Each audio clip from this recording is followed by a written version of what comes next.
मैं एक गांव की लड़की हूँ। मैं अपने गांव से ऐसी इकलौती लड़की थी जिसे उसके घर वालों ने बाहर पढ़ने के लिए भेजा था, वरना गांव में कोई भी लड़की 5वीं क्लास से ज़्यादा नहीं पढ़ी थी, क्योंकि गांव में कोई इससे बड़ा स्कूल था ही नहीं।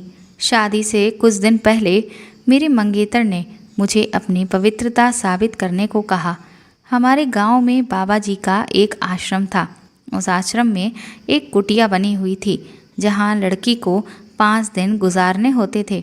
अगर लड़की कुंवारी ना होती तो वह वहां से गायब हो जाती, और अगर 5 दिन बाद सही सलामत वापस आ जाती तो इसका मतलब कि वह कुंवारी है।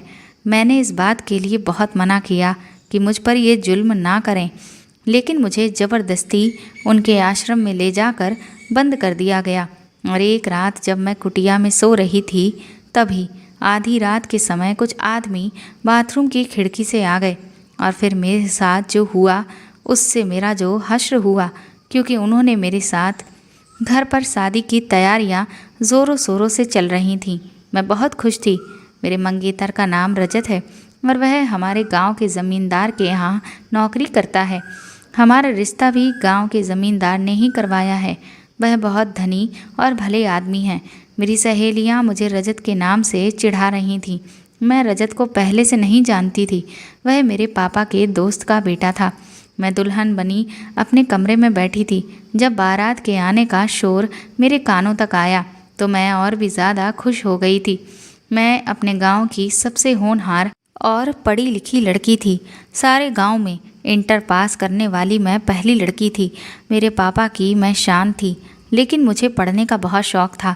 5वीं क्लास पढ़ने के बाद मैं अपने गांव में आगे नहीं जा सकती थी, क्योंकि वहां पर स्कूल सिर्फ 5वीं क्लास तक ही था। इसीलिए मैंने अपने पापा से बहुत ज़िद की कि वह मुझे आगे पढ़ने दें, लेकिन मेरे पापा ये बिल्कुल नहीं चाहते थे कि मैं आगे की पढ़ाई करूं। लेकिन मैं भी कहाँ मानने वाली थी। मैंने अपने पापा को प्यार से समझाया, तब जाकर वह मेरी बात माने थे। जब मैं उनसे नाराज़ हो गई और कई दिनों तक मैंने खाना भी नहीं खाया, जिससे उन्हें मेरी ज़िद के आगे झुकना ही पड़ा था। लेकिन उन्हें ये डर था कि कहीं मैं बदल ना जाऊं और बाहर जाकर बिगड़ ना जाऊं। उन्होंने ये भी सुन रखा था कि जब लड़कियां ज़्यादा पढ़ लिख जाती हैं तो वह किसी की भी नहीं सुनती, अपने माँ बाप तक की बात नहीं मानती और माँ बाप से बहस भी करती हैं। इसलिए मुझे वह आगे पढ़ने से रोक रहे थे, लेकिन उन्होंने मेरे आगे ये शर्त रखी कि जहाँ वह चाहेंगे वहीं पर मेरी शादी होगी। मुझे तो वैसे भी सिर्फ आगे पढ़ना था, इसलिए मैंने उनकी ये शर्त हंसी खुशी स्वीकार कर ली। गांव के पास कोई स्कूल नहीं था जहां मैं आगे की पढ़ाई कर सकती थी, इसलिए मुझे शहर भेज दिया गया और मैं वहीं हॉस्टल में रहती थी। 15 दिन के बाद गांव को आती और जब मैं अपने घर वापस आती तो गांव के लोग मेरे पापा को ताने मारते कि तुम इसे पढ़ा रहे हो, आगे चलकर यही लड़की तुम्हारी नाक ना कटवा देगी, फिर तुम कहाँ अपना मुंह छुपाओगे। लेकिन पापा उनकी बातों को अनसुना कर दिया करते थे, क्योंकि उन्हें अपनी बेटी पर पूरा भरोसा था। जैसे ही मैंने इंटर की परीक्षा पास की और अपने गांव वापस लौटी तो पापा ने मेरी शादी का फैसला आनन फानन में ही कर दिया। उन्होंने मुझसे कहा, कविता 2 हफ्ते के बाद तुम्हारी शादी है। जैसे ही उन्होंने मुझसे ये बात कही थी, मैं ये सुनकर एकदम से दंग रह गई थी। लेकिन क्योंकि पापा ने मुझे पढ़ाई के बदले में ये वादा लिया था कि वह जहाँ भी कहेंगे मैं वहीं शादी करूँगी, इसीलिए फिर मैंने भी अपना वादा निभाया और खुशी खुशी शादी के लिए राज़ी हो गई। और शादी को लेकर पापा से कोई भी सवाल नहीं किया कि मेरी शादी किससे हो रही है, कौन है, वह कैसा है और क्या करता है। मैंने उनसे कुछ भी नहीं पूछा, यहाँ तक कि मैंने रजत को एक बार देखने के लिए भी नहीं कहा। पापा को ये डर था कि मैं शादी के लिए मना करूँगी और इसीलिए वह बहुत ज़्यादा बेचैन थे। लेकिन जब उन्होंने मेरी रजामंदी देखी तो ये देखकर वह बहुत खुश हो गए कि उनकी बेटी ने उनका भरोसा नहीं तोड़ा। मैं भी शहर में पढ़ाई करते वक्त कभी किसी लड़के से दिल नहीं लगाया था, सिर्फ वहाँ अपनी पढ़ाई पर ही ध्यान दिया था, और ना ही मैंने कभी ये सोचा था कि मेरा जीवन साथी कैसा होना चाहिए। इसीलिए मैं अपने घर वालों की खुशी में उनके साथ हंसी खुशी तैयार हो गई थी। मैं ये भी जानती थी कि मेरे मुंह से निकला हुआ एक भी शब्द मेरे पूरे खानदान की इज्जत मिट्टी में मिला सकता है और पूरे गांव में उनकी नाक कटवा सकता है। वरना फिर यही लोग कहेंगे कि बेटी ने 4 क्लास क्या पढ़ लिए, माँ बाप के सामने अपनी ज़ुबान चलाने लगी है। मैं अपनी शादी को लेकर बहुत खुश थी। जैसे जैसे शादी के लिए दिन करीब आ रहे थे, मेरे पापा की बेचैनी बढ़ने लगी थी, क्योंकि गांव में सभी लोग मेरी पढ़ाई के खिलाफ थे और फिर मैं तो पढ़ाई के साथ साथ हॉस्टल में भी रहकर आ रही थी। घर से इतनी दूर तो गांव वाले तरह तरह की बातें किया करते थे, लेकिन पापा मेरी खुशी के आगे सब कुछ नज़रअंदाज कर दिया करते थे। मगर अब शादी नज़दीक थी तो पापा की बेचैनी बढ़ने लगी थी। लेकिन शादी से पहले मेरी मम्मी मेरे कमरे में आईं और जो सवाल उन्होंने मुझसे पूछा उसको सुनकर मैं दंग रह गई थी। फिर मुझे अपने पापा की बेचैनी की वजह का पता चल गया था। मैं सोच भी नहीं सकती थी कि मुझ पर ऐसा सवाल भी कभी उठाया जाएगा। मम्मी कहने लगीं, तुम 7 साल शहर के हॉस्टल में रहकर आई हो और बड़े स्कूल जाती थी। मुझे बता दो कि कहीं तुम अपने बाप की इज्जत की अर्थी तो नहीं उठाकर आई हो। वहाँ सबके सामने तुम्हारे पवित्र होने का इम्तिहान है। अगर कुछ भी गलत हुआ तो तेरे पापा और मैं तो जीते जी ही मर जाएंगे। ये कहकर मम्मी रोने लगी। मैंने अपना होश संभाला और कहा, मम्मी ऐसा कुछ भी नहीं है। मैं तो सबकी नज़रों से बचकर रहती थी, कभी बुरी संगत का असर अपने ऊपर नहीं पड़ने दिया था। मैंने कभी ऐसा कुछ भी नहीं किया है कि आपकी इज्जत की अर्थी उठ जाए। लेकिन मेरी मम्मी मेरी बातों से संतुष्ट नहीं हुई, क्योंकि गांव के लोग उनसे मेरे चरित्र पर सवाल उठा रहे थे। फिर वह कहने लगी, रजत कहता है कि शादी से पहले कविता को अपने कुंवारी होने का सबूत मुझे देना होगा, तभी ये शादी होगी। ये सुनकर तो मैं हैरत में पड़ गई थी।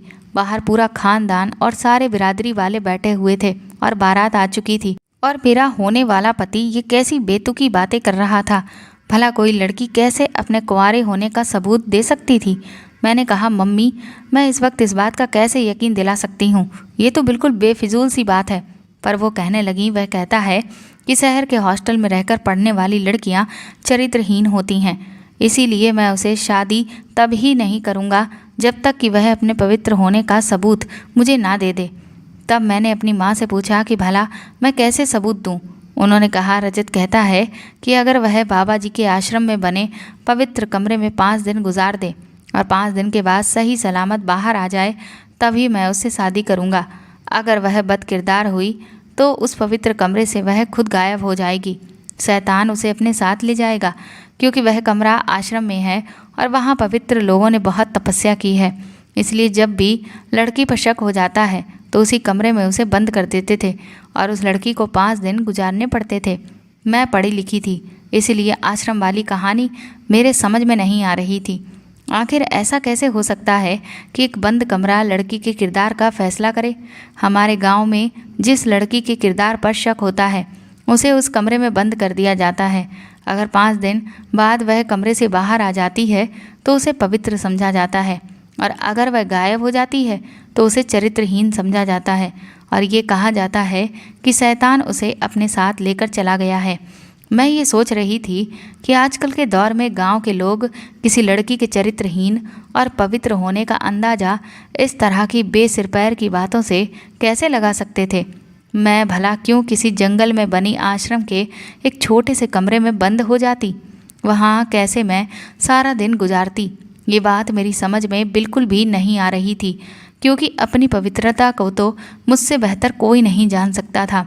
मेरी मम्मी पापा और गांव वाले और पंचायत भी वहाँ मौजूद थे। मैंने कहा कि मुझे ऐसी कोई बात मंजूर नहीं। मेरी बात सुनकर मेरी होने वाली सास कहने लगी कि ये इसका मतलब तो यही है कि इस लड़की के दिल में चोर है, तभी ये इस बात से मना कर रही है। अगर इसने ये बात नहीं मानी तो हम बारात वापस ले जाएंगे। मेरे पापा ये सुनकर लड़के वालों के सामने हाथ जोड़ने लगे कि प्लीज़ आप लोग बारात वापस ना लेकर जाएं। मेरी मम्मी मेरे पास आ गई और कहने लगी कि तुम क्यों बेकार की ज़िद कर रही हो, अगर तुम पवित्र हो तो उनकी बात क्यों नहीं मान जाती। मेरी मम्मी बुरी तरह से रो रही थीं। मैंने अपनी होने वाली सास से कहा कि अगर आप लोगों को यकीन नहीं है तो किसी अस्पताल ले जाकर आप लोग मेरा मेडिकल चेकअप करवा लें, आपको यकीन आ जाएगा। अब तो बहुत तरक्की हो चुकी है, डॉक्टर भी आपको सब कुछ सच सच बता देगा।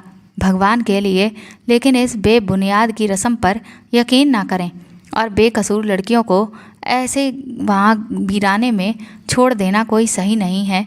मगर किसी ने भी मेरी एक भी ना सुनी।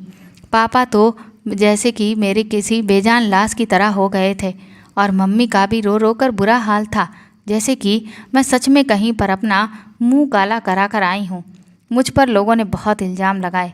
मेरे पापा से वह कहने लगे, तुम्हें समझाया था ना कि बेटी को बाहर पढ़ने मत भेजो, अब अंजाम देख लो। लेकिन तुमने उस वक्त किसी की भी नहीं सुनी। अब देख लो अपनी इज्जत उछलते हुए। मैं अपने पापा के साथ में बैठकर रोती रही, कहती रही कि पापा मैंने ऐसा कुछ भी नहीं किया है, बेशक आप मेरा मेडिकल चेकअप करवा लीजिए। लेकिन वहाँ पर सब लोगों को तो बस उस आश्रम पर ही यकीन था जिसके झूठे होने की कसम मैं खुद खा सकती थी। वहाँ पर मेरे बारे में मुझसे बेहतर और कोई कैसे जान सकता है। मेरी बार बार सबके सामने वहाँ से जाने से मना करने पर मुझे चरित्रहीन होना साबित किया जा रहा था और मेरा वहाँ जाना ही सबको ये यकीन दिला सकता था कि मैं चरित्रहीन नहीं हूँ। लेकिन ऐसे किसी आश्रम के बारे में मैं अपने आप को 5 दिन के लिए बंद कैसे कर सकती थी, जहाँ ना कोई आता जाता था। लेकिन अपने माँ बाप के आंसू देखकर मैं भी बेबस हो गई थी। फिर मेरा फैसला करने पंचायती बैठे। पंचायत में मेरे लिए फैसला किया गया कि मुझे जंगल में 5 दिन रहना पड़ेगा। पंचायतियों ने भी मेरी एक भी ना सुनी थी। मैंने भी अपने माँ बाप की खातिर उनका ये फैसला कबूल कर लिया। मैंने दुल्हन का जोड़ा बदला और सिंपल से कपड़े पहन लिए और जाने के लिए तैयार हो गई। लेकिन मुझे बहुत अफसोस था कि रजत ऐसी झूठी और बेकार की घटिया सोच रखता है। मुझे उसकी सोच पर तरस आ रहा था। फिर मैं कुछ गांव के बड़े लोगों और अपने पापा के साथ वहां के लिए निकल पड़ी थी। उस आश्रम में पहुंचने के बाद वहां एक छोटे से कमरे में मुझे बंद कर दिया गया, जहां कहीं से रोशनी की एक किरण भी नज़र नहीं आ रही थी। उस कमरे में बस एक चारपाई ही थी जिस पर मैं लेटी हुई थी और आंसू बहा रही थी। न जाने कैसी अंधेर नगरी थी। बचपन से मैं इस बेसिर पैर के रिवाज को होते हुए देख रही थी। जंगल के बीचों बीच में आश्रम के कोने में बना ये कमरा था जहाँ मासूम लड़कियों को कैद कर दिया जाता था और 5 दिन के खाने पीने का सारा सामान वहीं बाहर रख दिया जाता था, क्योंकि कमरे के बाहर ताला डाल दिया जाता था और 5 दिन से पहले वहाँ कोई नहीं आता था। मुझे नहीं पता था कि रजत को मुझ पर शक क्यों हुआ। कमरा बिल्कुल बंद था। वहाँ एक लाइट तक मौजूद नहीं थी जिससे टाइम का पता चल सके। बस एक पंखा चल रहा था। जंगल के पास बिल्कुल सुनसान जगह थी जहाँ जंगली जानवर आकर दरवाज़ा तोड़कर मुझ पर किसी भी वक्त हमला कर सकते थे। इसी डर ने मेरे दिल को डरा कर रख दिया था। मैं चारपाई पर बैठ गई, लेकिन कमरे का दरवाज़ा लोहे का था। मुझ जैसी दुबली पतली सी लड़की उसे नहीं खोल सकती थी। मैंने खाने की टोकरी से जब कपड़ा हटाया तो उसमें बस थोड़े से फल के सिवाय और कुछ भी नहीं था। कमरे में पंखे का कोई बटन मौजूद नहीं था और ना ही कोई बल्ब लगाया गया था। वहाँ एक बाथरूम था जिसमें भी बहुत अंधेरा था। मैंने पूरे कमरे की अच्छे से तलाशी ली, मुझे कुछ भी दिखाई नहीं दे रहा था। मैं बेबसी से दोबारा चारपाई पर आकर बैठ गई। अभी कुछ टाइम गुजरा ही था कि तभी मुझे वहाँ किसी के आने की आहट होने लगी। मेरी तो डर के मारे जान ही निकलने लगी थी। बाहर कुछ जंगली जानवरों की आवाज़ें भी आने लगी थीं। उस पर सितम ये हुआ कि तभी बिजली भी चमकने लगी। बिजली की रोशनी तो कमरे में नहीं आ सकती थी, पर उसकी आवाज़ से ही मेरा दिल ज़ोर ज़ोर से धड़क रहा था। फिर वहाँ तेज़ बारिश होने लगी। मैं चारपाई पर बैठी रोने लगी। मुझे अपनी कज़िन का वह किस्सा याद आने लगा जब मैंने होश ही संभाला था। ये पहली बार मेरे घर में मेरे बड़े पापा की बेटी की शादी के वक्त हुआ था। उस वक्त भी उनकी शादी ऐसे ही रोक दी गई थी। मेरी कज़िन जब दूसरे गांव से अपनी मौसी के घर पर कुछ दिन रहकर वापस लौटी तो उसके मंगेतर ने भी यही बात कही थी कि उसे अपने कुंवारी होने का सबूत देना होगा। सबसे पहले तो मेरी कज़िन पर बहुत इल्ज़ाम लगाए गए। उन पर दूसरे लड़कों के साथ रिश्ते बनाने का इल्ज़ाम लगाया गया। वह बेचारी बहुत रोती रही कि उसने ऐसा कभी कुछ भी नहीं किया है, लेकिन किसी ने भी उसकी एक भी नहीं सुनी। सबको बस इस कमरे पर यकीन था। सभी यही कहते थे कि ये पवित्र आश्रम है और पवित्र औरतों के बारे में ये सब कुछ सच सच बता देता है। मुझे ये बात आज तक समझ नहीं आई थी, लेकिन मेरी कज़िन को कमरे में बंद कर दिया गया और वहाँ से ताला लगाकर उसे अकेला छोड़ दिया गया और 5 दिनों में उसके कुंवारी होने का सबूत मिल जाएगा। वह एक छोटा मंदिर था जहाँ कुछ बाबाओं ने तपस्या करी हुई थी। पूरे गांव में किसी ने भी उनको नहीं देखा था। बस सब कहते थे कि सुना है यहाँ एक बहुत बड़े बाबा रहा करते थे इस कुटिया में, और औरतों के बारे में वह सब सच बता दिया करते थे। यह आश्रम इस कुटिया के पास गांव के ज़मींदार ने ही बनवाया था। 5 दिन पूरे होने के बाद जब मेरी कजिन कमरे से बाहर निकली तो उसका रंग पीला पड़ चुका था। हालांकि वह बहुत खूबसूरत थी, कमज़ोरी की वजह से वो ठीक से चल भी नहीं पा रही थी। उसने अपने मुंह से एक शब्द भी नहीं बोला। फिर शादी की तारीख आगे बढ़ा दी गई थी और फिर शादी के कुछ दिन पहले ही वह मर गई थी। मरते वक्त उनका चेहरा बिल्कुल नीला पड़ चुका था। पूरा गांव कह रहा था कि इसने जहर खा लिया है। मैं उस वक्त सिर्फ 10 साल की थी। मुझे अपनी कजिन से बहुत ज़्यादा लगाव था। उनके मरने पर मैं भी बहुत रोई थी। आज मेरे साथ वही सब दोहराया जा रहा था। वह सब पुरानी बातें सोचकर अब मैं बहुत परेशान हो रही थी, लेकिन रोने से कोई फ़ायदा नहीं है। मैं भगवान से प्रार्थना करने बैठ गई कि शायद वह मेरी कुछ मदद ही कर दे। थोड़ी देर के बाद मैं वॉशरूम में चली गई। अभी मैं हाथ ही धो रही थी कि तभी आश्रम के अंदर से खिड़की खुली। मुझे बड़ी हैरानी हुई। जब कमरे में कोई खिड़की मौजूद ही नहीं थी तो वहाँ पर खिड़की कैसे हो सकती है। लेकिन जैसे ही मैंने उसे खिड़की से बाहर आने वाले हाथ को देखा तो मेरी जान ही निकल गई थी। खिड़की पर एक मर्दाना हाथ देखकर मैं डर से पीली पड़ चुकी थी। मैं जल्दी से बाहर निकल गई और दरवाज़ा बंद करके कुंडी लगा दी। फिर सोचने लगी कि ये क्या माजरा है। इस कमरे के आसपास तो कोई आता जाता नहीं, और फिर जब कमरे में ये कोई खिड़की ही नहीं है तो वहाँ पर ऐसी कोई खिड़की कैसे हो सकती है। देखने पर वहाँ भी दीवार ही नज़र आती है। फिर ये खिड़की कहाँ से आ गई। जब मैं वहाँ से बाहर निकली और दरवाज़ा बंद कर लिया तो कुछ देर तक वहाँ से दरवाज़ा पीटने की आवाज़ें आती रहीं। उस टाइम मेरे हाथ और पैर डर से कांप रहे थे। मुझे लग रहा था कि जैसे मुझे अभी हार्ट अटैक ही हो जाएगा। लेकिन वह दरवाज़ा भी लोहे का बना हुआ था। वह इतनी आसानी से खुलने वाला नहीं था। मैं डर के मारे कमरे में एक कोने में बैठ गई। दरवाज़ा नहीं खुला। मुझे किसी की आवाज़ सुनाई नहीं दी। बस दरवाज़ा बजता ही चला जा रहा था। कुछ देर बाद आवाज़ें आना बंद हो गईं। आखिर वह कौन था? क्या वह कोई वनमानुस था? क्योंकि उसके हाथ पर बेतहासा बाल थे। जैसे ही मेरे दिमाग में वनमानुस का ख्याल आया तभी ये सोचकर मेरी जान ही निकलने लगी थी। मैं जंगल के एक कमरे में थी। यहाँ पर खतरनाक जानवरों का होना कोई बड़ी बात नहीं थी, लेकिन वही बात है कि नींद भी एक ऐसी चीज़ है जो हर हाल में आ ही जाती है। रोते रोते कब मेरी आंख लग गई और सुबह उठकर जब मुझे रात का ख्याल आया तो मैं फिर से डरने लगी थी। पूरा दिन डरते डरते ही मैंने निकाला। भूख से जब मैं बेहोश ही होने लगी थी तब मैंने थोड़े से फल खाए। फिर मैंने हिम्मत की और मैं वॉशरूम में गई। मैं जब वहाँ एक बार फिर से देखने लगी तो मैं ये देखकर हैरत में पड़ गई थी कि वहाँ तो कोई खिड़की नहीं थी, बस एक दीवार थी। मैं इस कदर घबराई हुई थी कि मैं जल्दी से वापस कमरे में आ गई। मैं सोच रही थी कि खिड़की कहाँ गई। कल तो वो यहाँ से एक हाथ आता हुआ देखा था मैंने, और फिर तभी फिर से अचानक दरवाज़ा बजने लगा। फिर तो मैं चौंक उठी कि कोई भी अंदर कैसे आ सकता है। आखिर ये क्या माजरा है।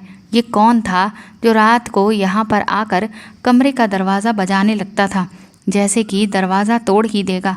लेकिन दरवाज़ा बहुत मजबूत था, आसानी से खुलने वाला नहीं था। मैंने दरवाज़ा नहीं खोला और ना ही कोई आवाज़ की, जैसे कि मैं उस कमरे में मौजूद ही नहीं हूँ। मेरी अब इस आश्रम के कमरे में दूसरी रात थी। आधी रात को ना जाने कौन आकर दरवाज़ा पीटता था। पूरे दिन वहाँ से कोई आवाज़ नहीं आती थी। उसकी अगली सुबह मैंने सोच लिया था कि अब मैं उस रूम में जाकर अच्छे से जांच पड़ताल करूँगी। सुबह होते ही मैं अच्छे से वॉशरूम की पड़ताल करनी शुरू कर दी थी कि जिस जगह से खिड़की खुली थी वह दिन में देखने में दीवार जैसी ही लगती थी। जब मैंने ठीक से देखा तो वह सिर्फ देखने में ही दीवार जैसी थी, मगर अंदर से लकड़ी की बनी हुई थी। मैंने उसे बाहर की तरफ धक्का दिया तो वह नहीं खुली, लेकिन थोड़ी देर मेहनत करने के बाद वह खुल गई।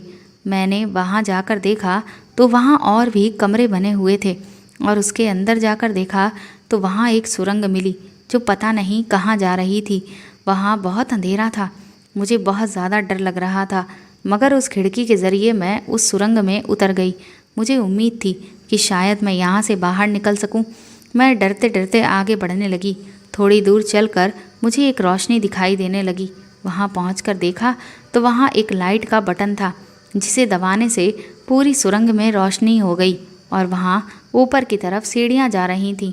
जब मैं उन सीढ़ियों पर चढ़ी और वह दरवाज़ा खोलने की कोशिश करने लगी तो वह नहीं खुला। बहुत देर मेहनत करने के बाद वह दरवाज़ा खुला। वह आश्रम का कमरा था, जहाँ आश्रम की दान दक्षिणा रखी जाती थी।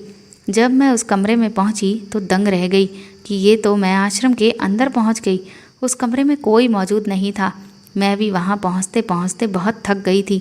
मैं हैरान थी कि ऐसा कैसे हो सकता है कि उस कुटिया से आश्रम तक की ये सुरंग आखिर क्यों बनाई गई हो और किसने बनवाई है। उस कमरे का दरवाज़ा बंद था और वहाँ ताला लगा हुआ था।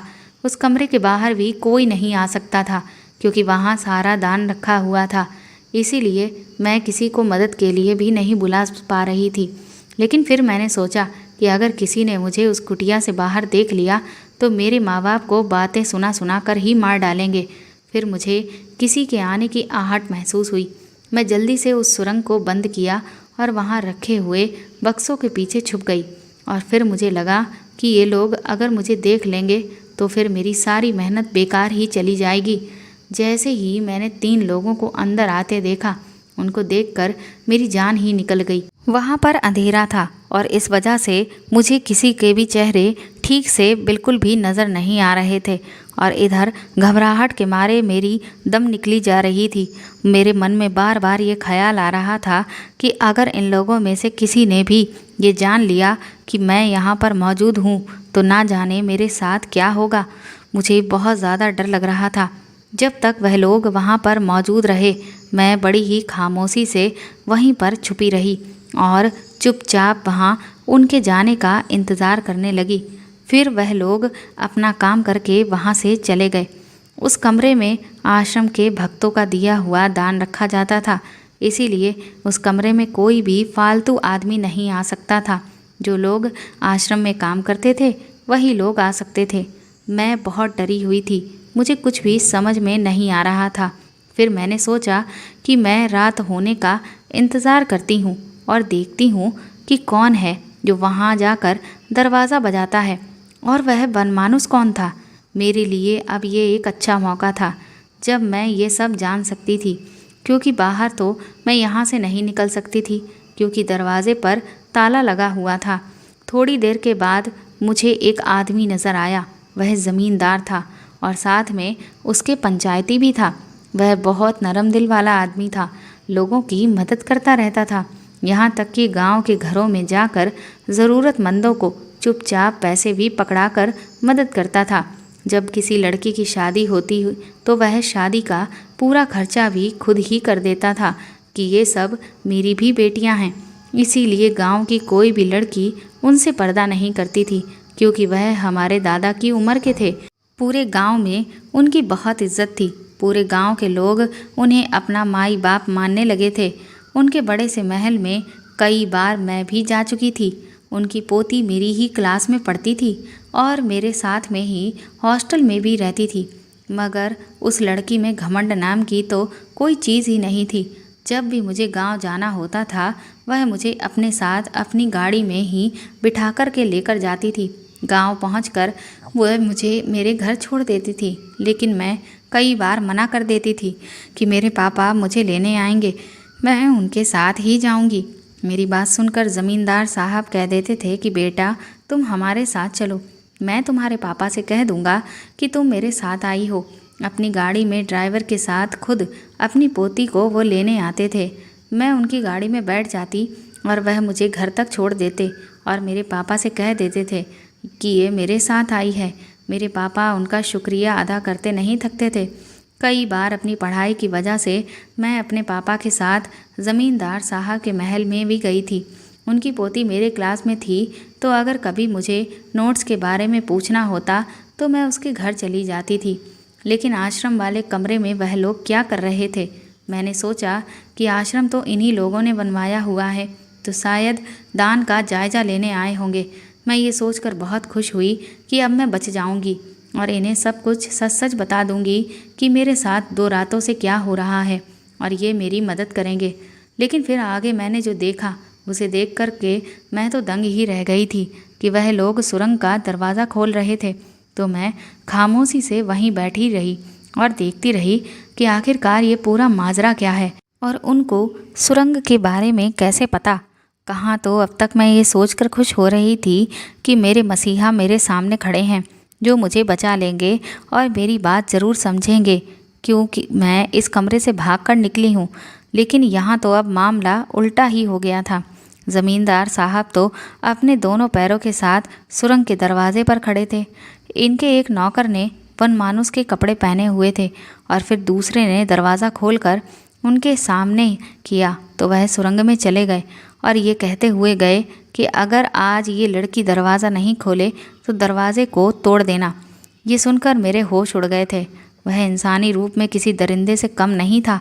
मेरा दिल घबरा रहा था कि मुझे कमरे में ये पकड़ नहीं पाएंगे तो वह समझ जाएंगे कि मैं वहाँ से भाग निकली हूँ और इस कमरे में हूँ, और अगर इन लोगों ने मुझे ढूंढ लिया तो ये मुझे ज़िंदा नहीं छोड़ेंगे। मुझे जल्दी से इस कमरे से भी निकलना था।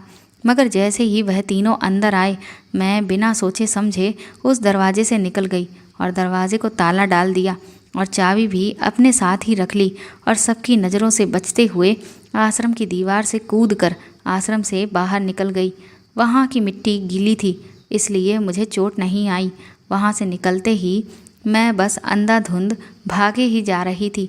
मैं नहीं जानती थी कि मेरा अब आगे क्या अंजाम होगा, मगर मुझे बस अपनी इज्जत बचानी थी।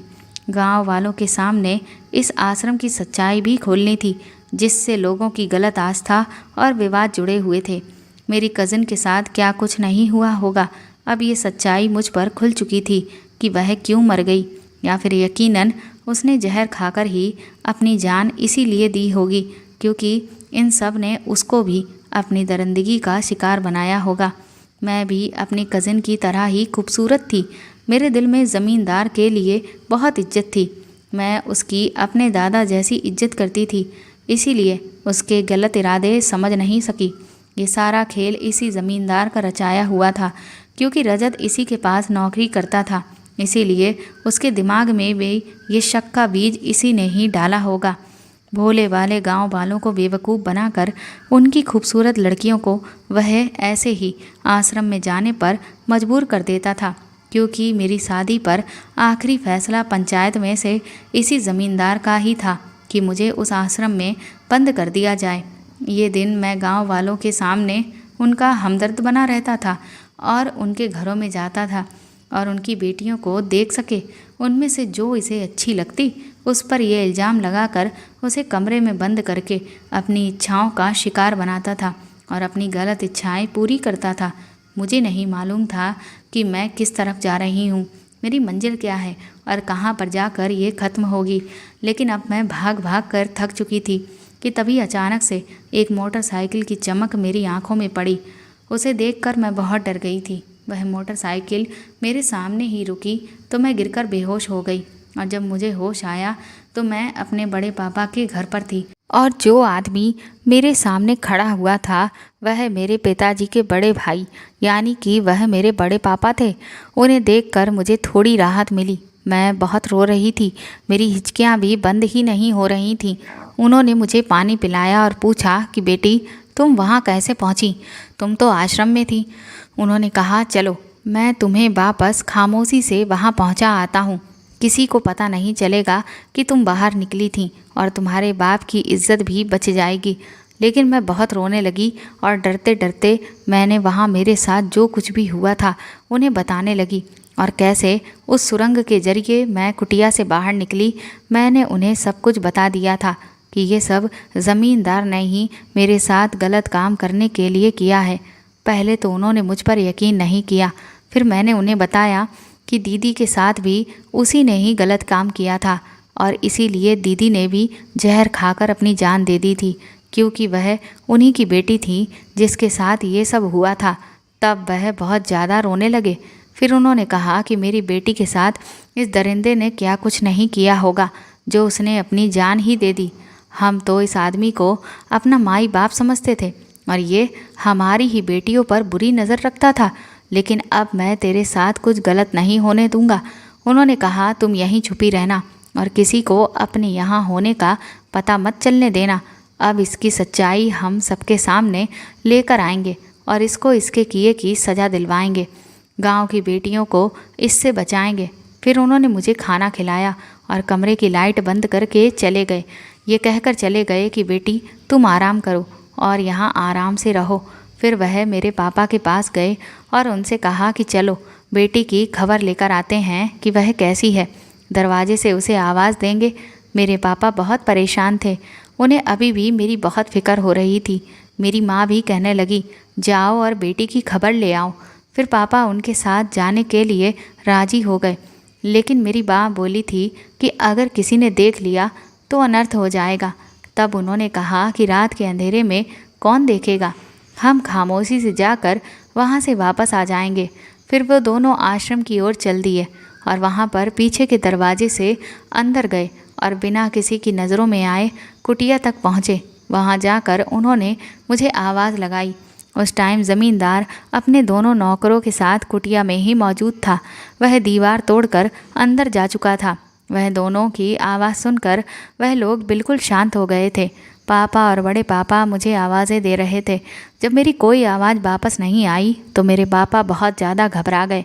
फिर बड़े पापा ने उन्हें समझाया कि लगता है बेटी सो रही होगी। वह ज़मींदार उस कमरे में ही था। मेरे पापा की आवाज़ सुनकर वह सब बिल्कुल शांत हो गए थे।